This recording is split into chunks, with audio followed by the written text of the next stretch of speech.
What's up, cool people? I'm Matt Conroy. Welcome back to some more Bible reading. So, here we go. Exodus 3. And in case you happen to miss chapter 2, basically what happened was Moses kind of, grew up, was, raised for a while by his mother, but then because he was in danger, his mother had put him in the river, at which point Pharaoh's daughter, aka the princess, found him and, wanted to take care of him. But she essentially turned him back over to his mother for a few years, or however long it was, until he was a little more mature. Then he went kind of back to, the princess's care more fully.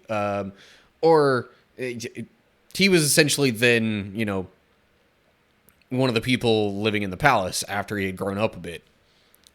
But he,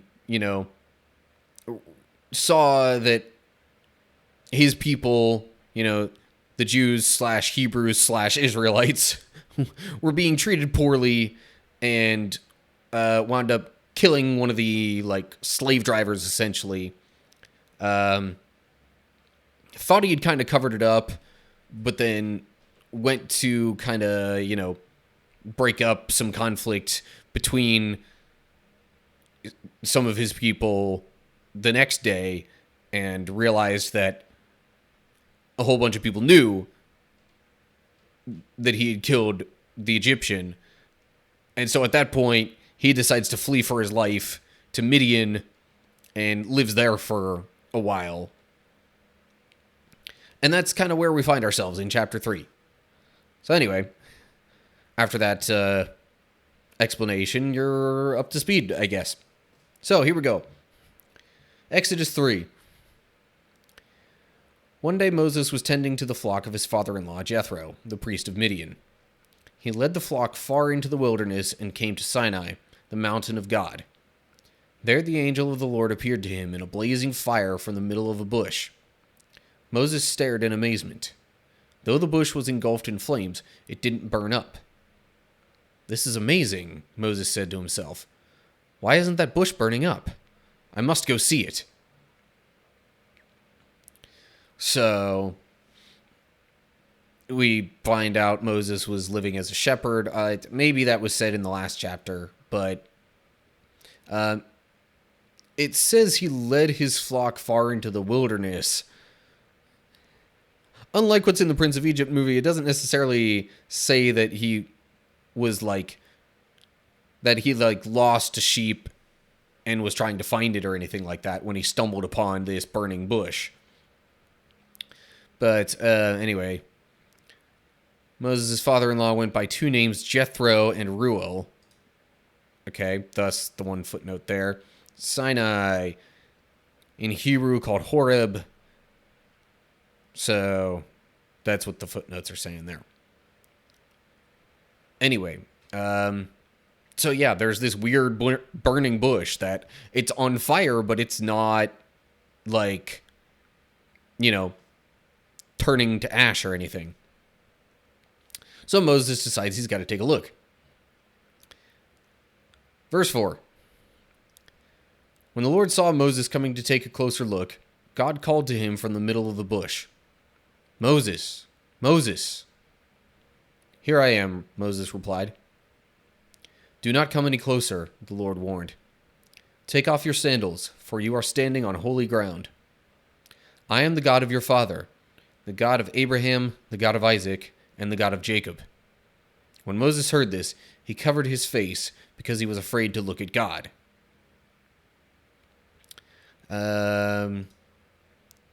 Footnote there reads fathers. So the Greek version pluralizes father there. But anyway.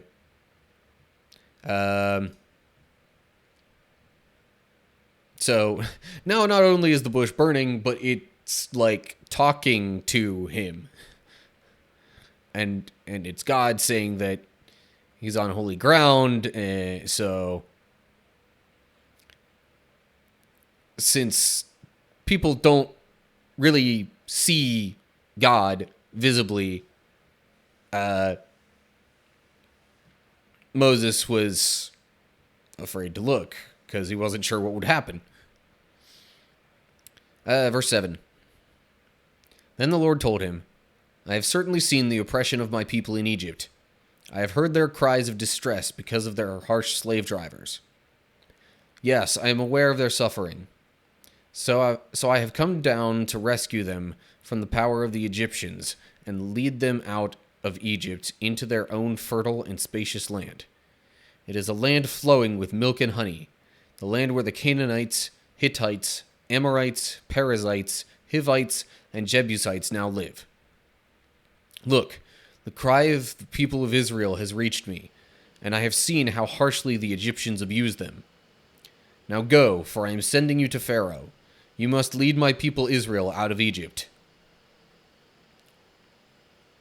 So, as it was hinted at in one of the previous chapters, I think it was chapter 1, the people were understandably complaining about their situation and groaning under their hard labor and just general conditions. So, God is essentially telling Moses, I have heard the cries of my people. I want you to be the one to bring them out of Egypt. And as far as the litany of different people groups, that particular list is used a lot of times, which is part of the reason I was able to, sort of breeze through it, both now and previously when it had been mentioned, or at least when those particular groups had been mentioned in Genesis and all that. But anyway. So let's just say I've had some practice reading those. Anyway, verse 11. But Moses protested to God, Who am I to appear before Pharaoh?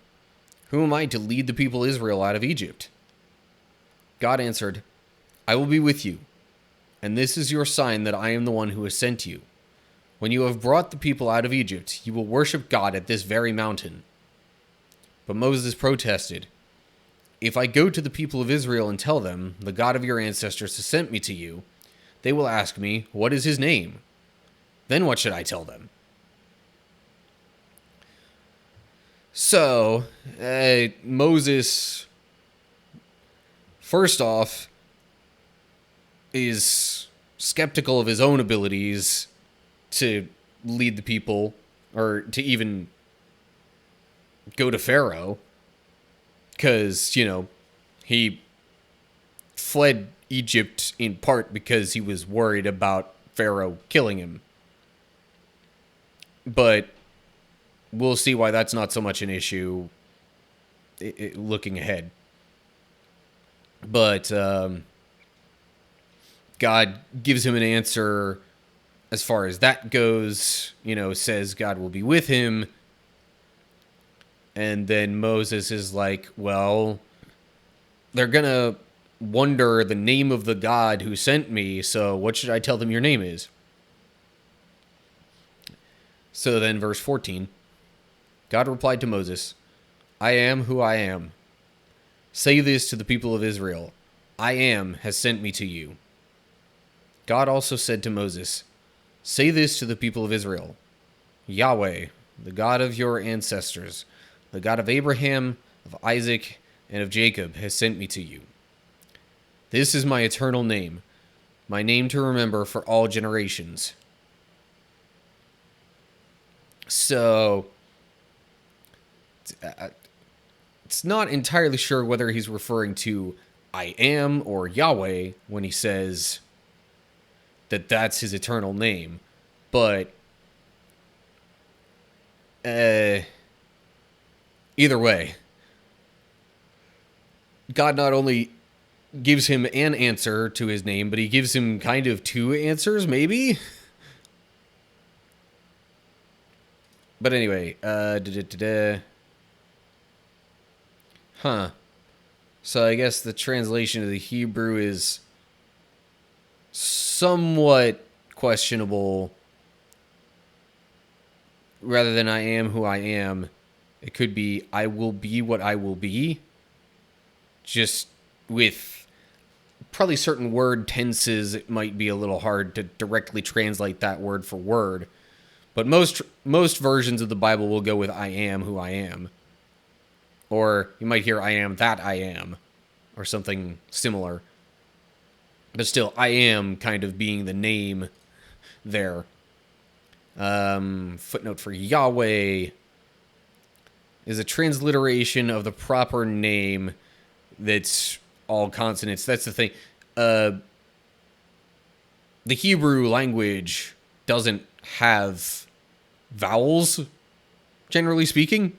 So, kind of difficult sometimes to come up with names that make sense in other languages. Sometimes it's rendered as Jehovah instead of Yahweh, but it's literally just four consonants there. So, in this translation, it's usually rendered as the Lord. Note the use of small capitals. Yeah, so kind of the same thing going on there with the whole I am, with it being like the name of God. Anytime you see that in the Bible, like either the Lord or I am or something like that, that's meant to be the name of God, you'll see it in all caps, sometimes in like a smaller font size, essentially. But anyway, so I am / Yahweh is the God who's sending Moses here. Verse 16. Now go and call together all the elders of Israel. Tell them, Yahweh, the God of your ancestors, the God of Abraham, Isaac, and Jacob, has appeared to me.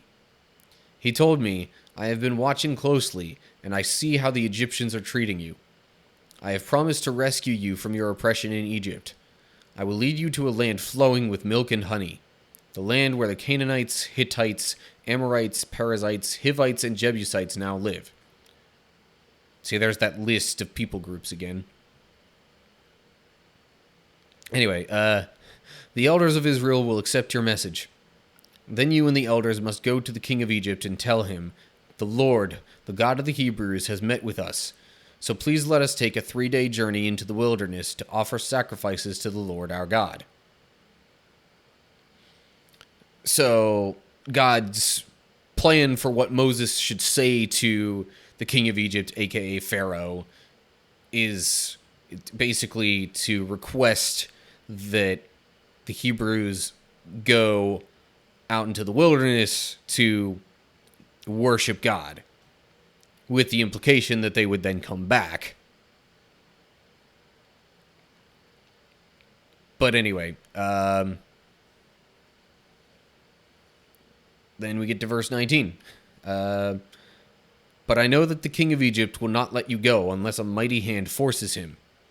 So I will raise my hand and strike the Egyptians, performing all kinds of miracles among them. Then at last he will let you go. And I will cause the Egyptians to look favorably on you. They will give you gifts when you go, so you will not leave empty-handed.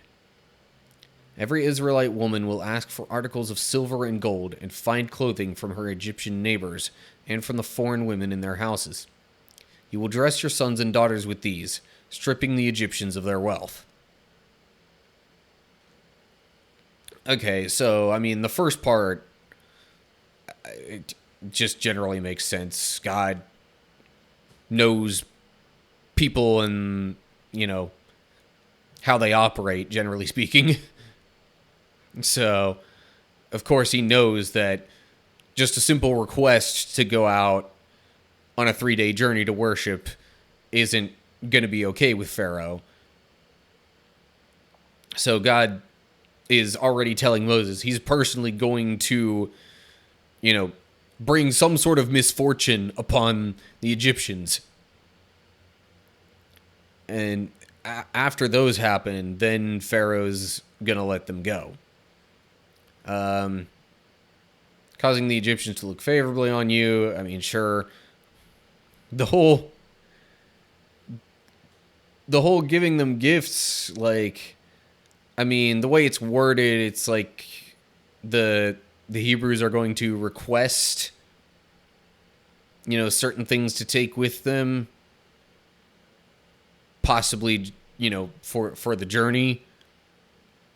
But because of all these things that they're going to get, the Egyptians are going to lose a significant amount of wealth, giving away this silver and gold and clothing and all these things. I mean, keep in mind, to the best of our understanding, the Egyptians have, a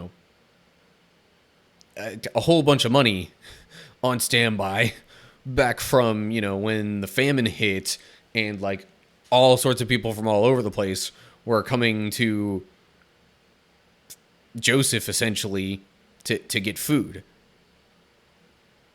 But anyway, mighty hand forces him. What footnote there says, as in Greek and Latin versions, Hebrew reads, will not let you go, not by a mighty hand. So I think it's basically just another way of, solidifying the point that, Pharaoh's not going to let them go easily. So, yeah. Thus, all the different things that God's going to do to them. I suppose the whole giving gifts might also make sense, because after God does all these things in an effort to, get his people out of Egypt, I would imagine at least some of the Egyptians are going to realize, hey, there's something going on here that is, pushing these Hebrews out, is, trying to some sort of powerful otherworldly force is with them, so maybe in order to appease this force or God or whatever, that might be another motivation eventually for the gifts to be given. But this is all God projecting forward and saying to Moses what's going to happen when he goes to Egypt and gathers some leaders and talks to Pharaoh. So anyway, that is going to do it for chapter 3. Okay, well, that's going to do it for now. As always, like the video if you enjoyed it, share it with others if you want them to see. Make sure to subscribe to my channel if you want to see more videos from me, and click the bell to get updates when I post them. That way you see them early on and not just some other random time that you happen upon YouTube. Also look down in the description for info on social media pages and how to find and follow those and all that good stuff. And of course, leave comments down below all that with any thoughts that you have. So yeah, that's it for now. Hope you're all doing well. Hopefully I will see you for the next one. But until then, stay cool, people.